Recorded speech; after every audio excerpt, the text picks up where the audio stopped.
बेहद वर्षों पहले भारतवर्ष में एक राज्य था जिसका नाम मगध था।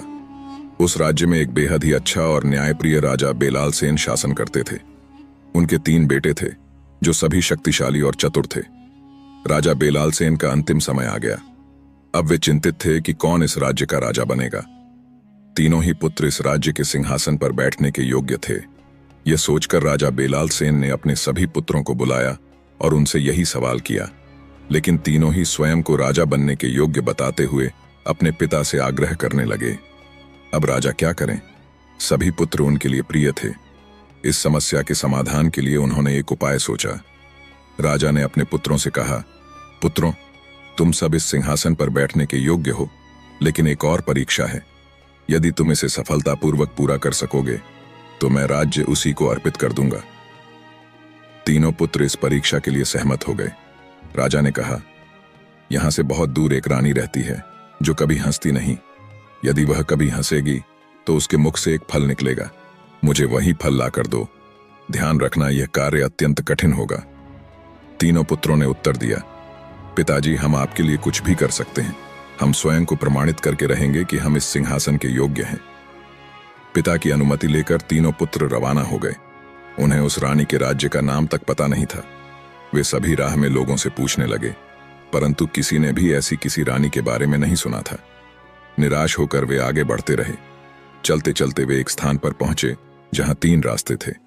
बड़े भाई ने कहा, हमें यह नहीं पता कि वह रानी कहां मिलेगी। हमें अलग अलग दिशाओं में जाकर उसकी खोज करनी चाहिए। यह बात दोनों छोटे भाइयों को भी सही लगी। वे तीनों अलग अलग दिशाओं में चल दिए। की ओर चला गया। चलते चलते उसे एक जंगल मिला जहां कुछ लोग शिकार करके लौट रहे थे। राजकुमार ने उन लोगों से पूछा, महाशय, क्या आपको कभी ना हंसने वाली रानी के बारे में कोई जानकारी है? यह सुनकर वे जंगली लोग बोले, नहीं, हमने अपने जीवन में कभी ऐसी किसी रानी के बारे में नहीं सुना, लेकिन हमारे गांव में एक सौदागर रहता है। वह बहुत ज्ञानी है। हो सकता है कि उसे इसके बारे में कुछ पता हो, पर ध्यान रखना, वह थोड़ा गुस्सैल और कपटी है। राजकुमार खुशी खुशी गांव की ओर रवाना हुआ। गांव में सौदागर का घर था। वह बेहद लालची और कपटी व्यक्ति था जो लोगों से धन संपत्ति हड़पने में माहिर था। वह बिना किसी लाभ के कोई भी काम नहीं करता था। राजकुमार ने सौदागर के पास जाकर पूछा, क्या आपको कभी न हंसने वाली रानी के बारे में कोई जानकारी है? सौदागर ने राजकुमार को ध्यान से देखा। उसे राजकुमार के सोने के आभूषण और राजसी वस्त्र देखकर लालच आ गया। सौदागर को कभी न हंसने वाली रानी के बारे में कुछ भी नहीं पता था, बल्कि गांव में भी किसी को इसकी जानकारी नहीं थी। फिर भी उसने लालच में आकर कहा, हाँ, मुझे पता है कि वह रानी कहाँ रहती है, लेकिन वह स्थान बहुत दूर है। तुम अकेले वहां नहीं जा पाओगे। आज रात मेरे घर विश्राम करो। सुबह मैं तुम्हें उस रानी का पता बता दूंगा। राजकुमार को यह बात सही लगी और वह सौदागर के घर रुकने के लिए तैयार हो गया। सौदागर की एक पुत्री थी जो अप्सरा जैसी सुंदर थी। सौदागर उसके पास गया और कहा, पुत्री, यह युवक बहुत धनवान प्रतीत होता है। यदि तुम इसे अपने प्रेम जाल में फंसा सको और यह तुमसे विवाह कर ले तो तुम्हारा पूरा जीवन ऐश्वर्य और सुख में व्यतीत होगा। उसकी पुत्री ने सहमति जताई। वह एक सुवर्ण पात्र में स्वादिष्ट भोजन और जल लेकर राजकुमार के पास गई। उसकी सुंदरता देखकर राजकुमार मोहित हो गया और उसे देखने लगा। सौदागर की पुत्री ने भी इतना सुंदर पुरुष पहले कभी नहीं देखा था। दोनों एक दूसरे को पसंद करने लगे। यही तो सौदागर चाहता था। राजकुमार कभी न हंसने वाली रानी की खोज भूल गया और सौदागर के घर में ही रहने लगा। कई दिन बीत गए। एक दिन सौदागर राजकुमार के पास आया और बोला, पुत्र, तुम यहां कभी न हंसने वाली रानी की खोज में आए थे। क्या मैं जान सकता हूं कि उसका तुम्हारे लिए क्या महत्व है? यह सुनते ही राजकुमार को अपने पिता की बात याद आ गई। उसे अपने राज्य और सिंहासन की परीक्षा का स्मरण हो आया। उसने सौदागर को सब कुछ बता दिया। अब सौदागर क्या करता? वह तो लालच में पड़कर राज सिंहासन पाने का अवसर खो चुका था। उसने कहा, मैं तो क्या, हमारे पूर्वज भी ऐसी किसी रानी के बारे में नहीं जानते। तुम एक काम करो मेरी पुत्री। बहुत बुद्धिमता अपनी पत्नी के पास गया और सब कुछ बताया। यह सुनकर उसकी पत्नी ने कहा, आप चिंता मत करो, तुम्हारे पिता और कोई भी लोग उस कभी नहीं हंसने वाली रानी के बारे में नहीं जानते। हमें इस समय के फायदे उठाने चाहिए। तुम एक काम करो, मुझे उस कभी नहीं हंसने वाली रानी बनाकर तुम्हारे पिता के सामने ले चलो। सब लोग मुझे कभी नहीं हंसने वाली रानी समझेंगे। मैं कुछ नहीं बोलूंगी, और जब तुम मुझे हंसाने की कोशिश करोगे तो मैं छिपकर एक फल निकाल दूंगी। यह देखकर राजा को विश्वास हो जाएगा कि मैं असली रानी हूं। फिर तुम राजा बन जाओगे और मैं महारानी। यह बात राजकुमार को सही लगी और सौदागर से विदाई लेकर अपनी पत्नी को लेकर अपने राजमहल की ओर चल पड़ा। बीच वाला राजकुमार उत्तर दिशा की ओर जा रहा था। वह एक नगर में पहुंचा जहां बहुत सारे मछुआरे थे। उसने उनसे पूछा, कृपया आप मुझे कभी नहीं हंसने वाली रानी के बारे में बता दो। अगर आप मुझे यह बता दोगे तो मैं आपको पिताजी से बोलकर बहुत सारे धन दूंगा। यह सुनकर मछुआरों ने कहा, कभी नहीं हंसने वाली रानी के बारे में तो हम पहली बार सुन रहे हैं। शायद वह कोई जादूगरनी होगी, नहीं तो कौन इंसान बिना हंसे रह सकता है। यह सुनकर मझला पुत्र दुखी हो गया और आगे चलने लगा। चलते चलते वह एक जंगल में पहुंचा। वह जंगल बहुत खतरनाक लग रहा था। राजकुमार को बहुत प्यास लगी तो उसने पास के झरने से पानी पिया और थोड़ी देर विश्राम करने के लिए पेड़ के नीचे बैठ गया। इसी समय एक डाकू का दल वहां पहुंचा। राजकुमार को देखकर वे खुश हो गए, क्योंकि राजकुमार ने बहुत सोने के आभूषण पहने थे। राजकुमार की सोते हुए अवस्था में सभी डाकुओं ने उसके आभूषण और सिक्के ले लिए। जब राजकुमार की नींद टूट गई तो उसने खुद को एक भिखारी की तरह पाया। उसके पास कुछ नहीं था। वह अब क्या करेगा? वह रोने लगा और फिर राज सिंहासन को याद किया। उसने उठकर पास के नगर की ओर चलना शुरू किया। उस नगर में एक तांत्रिक रहता था जो अपने मंत्रों से कुछ भी कर सकता था। राजकुमार वहां गया और उसने तांत्रिक से सब कुछ बताया। तांत्रिक ने कहा, कभी हंसी नहीं वाली रानी इस दुनिया में है, लेकिन उसके पास जाना सिर्फ मुमकिन नहीं नामुमकिन है। वह बहुत खतरनाक है। तुम कुछ और मांगो। बेचारा राजकुमार तो और कुछ नहीं चाहता था। वह फिर से विनती करने लगा। उस तांत्रिक के पास एक शिष्या थी जिसे थोड़ा बहुत तंत्र विद्या आता था। जब से उसने राजकुमार को देखा, उसके मन में उसके लिए प्रेम का बीज उत्पन्न हो गया। वह राजकुमार को एक गुप्त स्थान पर ले गया और बोला, राजकुमार, मैं तुम्हारी राज्य सिंहासन पाने में मदद करूंगी, लेकिन तुम मुझसे वादा करो कि तुम मुझसे विवाह करोगे। यह कन्या बहुत सुंदर थी और इतनी सुंदर लड़की को कौन अपनी पत्नी नहीं बनाएगा। राजकुमार राजी हो गया। लड़की ने कहा, राजकुमार, तुम्हारे पिता कभी नहीं हंसने वाली रानी को नहीं देख पाए हैं, सिर्फ उसके बारे में ही सुना है। अगर वह कभी हंसी तो उसकी मुख से एक फल निकलेगा। तुम मुझे उस रानी के रूप में लेकर जाओगे और मैं मंत्र बल से हंसकर मुख से एक फल निकाल दूंगी।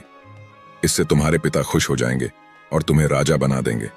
तुम राजा बन जाओगे और मैं रानी। ये बात राजकुमार को सही लगी और तांत्रिक ने बताया था कि कोई साधारण इंसान उस रानी के पास नहीं जा सकता। बड़े भाई और छोटे भाई उस खतरों को पार करके कभी नहीं हंसी वाली रानी के पास नहीं जा पाएंगे। इस बात से वह सहमत हुआ और उस लड़की के साथ वहां से पलायन कर गया। तांत्रिक को धोखा देकर वह लड़की तंत्र विद्या अध्ययन कर रही थी। जब तांत्रिक ने देखा कि वह उसे धोखा देकर चले गए तो उसने उन्हें अभिशाप दिया, अगर यह सूर्य और सत्य है तो तुम्हारे मुख से निकलने वाला जादुई फल विषाक्त हो जाएगा और उसे खाते ही मनुष्य मृत्यु को प्राप्त करेगा।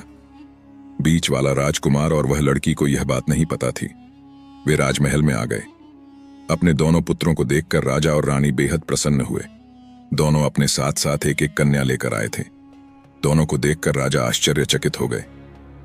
इन दोनों में असली कभी नहीं हंसने वाली रानी कौन है? फिर छोटे राजकुमार का अब तक लौटना नहीं हुआ था। राजा ने कहा, तुम दोनों कुछ दिनों के लिए प्रतीक्षा करो। जब तक छोटा राजकुमार नहीं आ जाता मैं कोई निर्णय नहीं ले सकता। सब छोटा राजकुमार को अपेक्षा करके रहे। छोटा राजकुमार कभी नहीं हंसने वाली रानी को ढूंढने को जा रहा था, जो सभी को रानी के बारे में पूछता था, लेकिन कोई नहीं बता पाए कि वह रानी कहाँ मिलेगी। वह चलते चलते एक नगर में प्रवेश हुआ जहां सब लोग पानी के प्यासी थे। वहां पीने के लिए जल नहीं था। राजकुमार सभी लोग के लिए पानी का संधान किया। वह पास में एक नदी से गांव तक एक छोटा नदी बनाया। पानी देखकर सभी लोग खुश हो गए। गांव वाले ने कहा, तुम कौन हो पुत्र? तुम हमारे लिए इतना सारा किया। अगर हम तुम्हारे कुछ सहायता कर सकते हैं तो बताओ। यह सुनकर राजकुमार ने कहा, मैं एक इंसान हूं और एक इंसान दूसरे इंसान का काम में नहीं आएगा तो वह इंसान नहीं, राक्षस होगा। मैं कभी नहीं हंसने वाली रानी की खोज में हूं।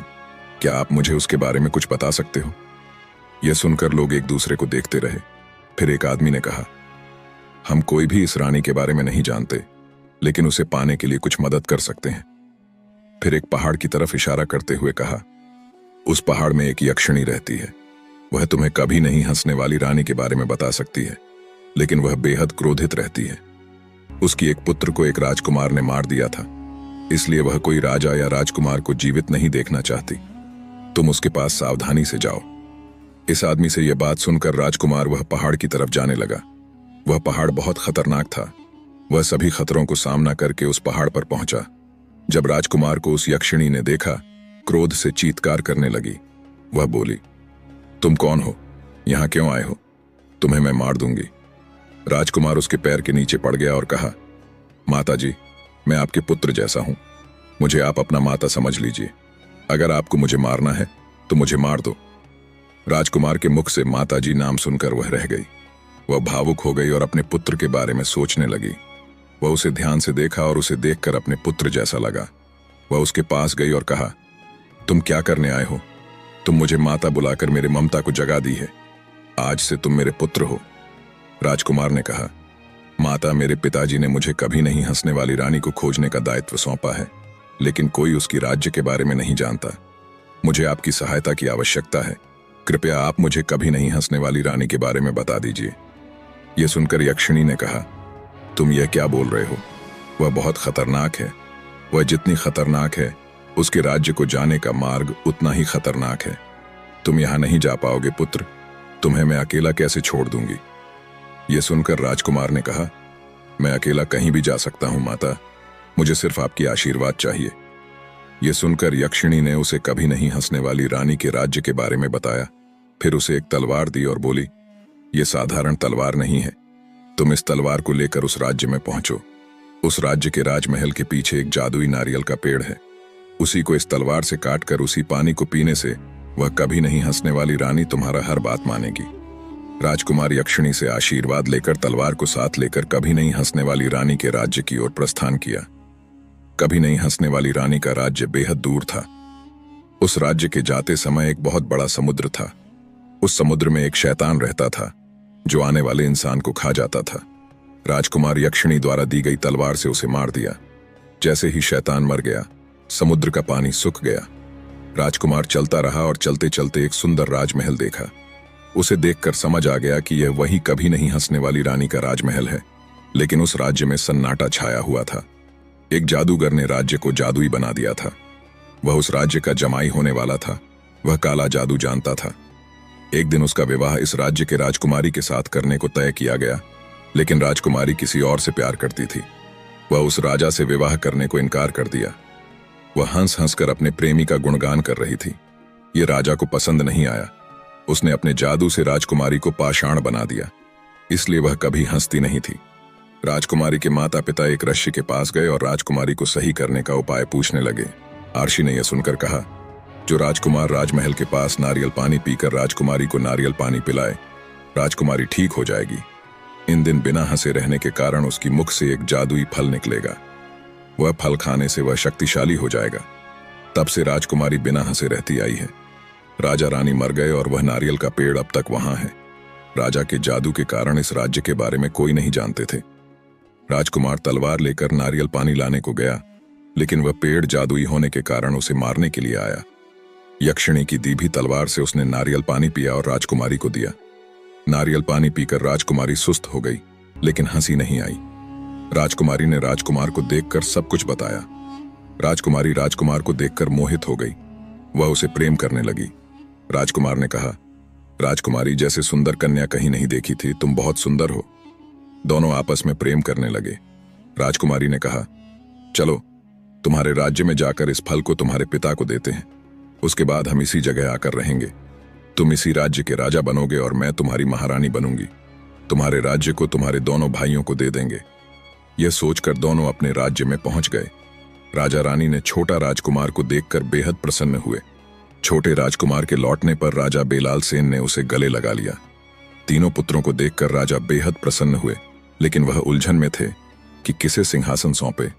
तीनों ही योग्य थे और हर एक ने अपने तरीके से अपनी योग्यता साबित की थी। राजा ने तीनों से कहा, अब समय है कि तुम सब अपने साथ लाई हुई कभी नहीं हंसने वाली रानी के जादुई फल हमें दिखाओ। इससे तय होगा कि कौन राजा बनेगा।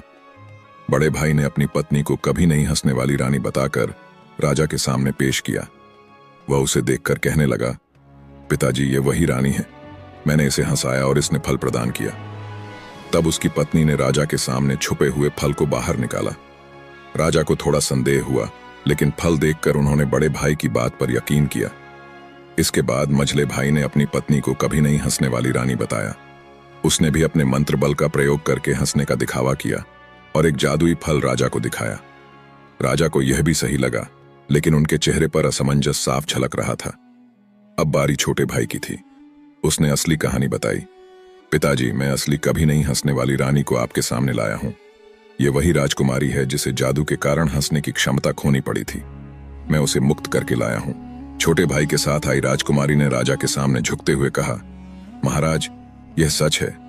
यह राजकुमार मुझे मेरे अभिशाप से मुक्त करके लाए हैं। मेरे हंसने पर ही यह जादुई फल निकला।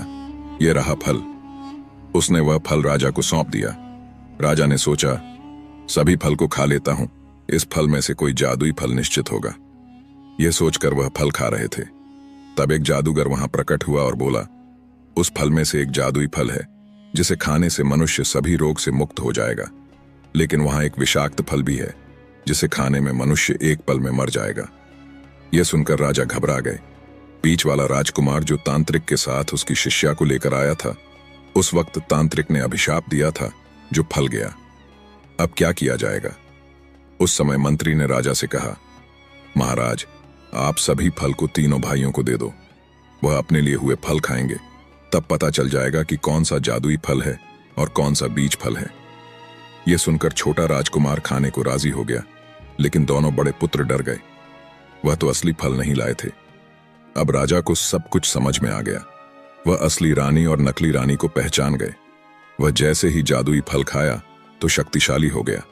उसे देखकर मंत्री ने कहा, अब राज्य को कोई नई राजा का आवश्यकता नहीं है।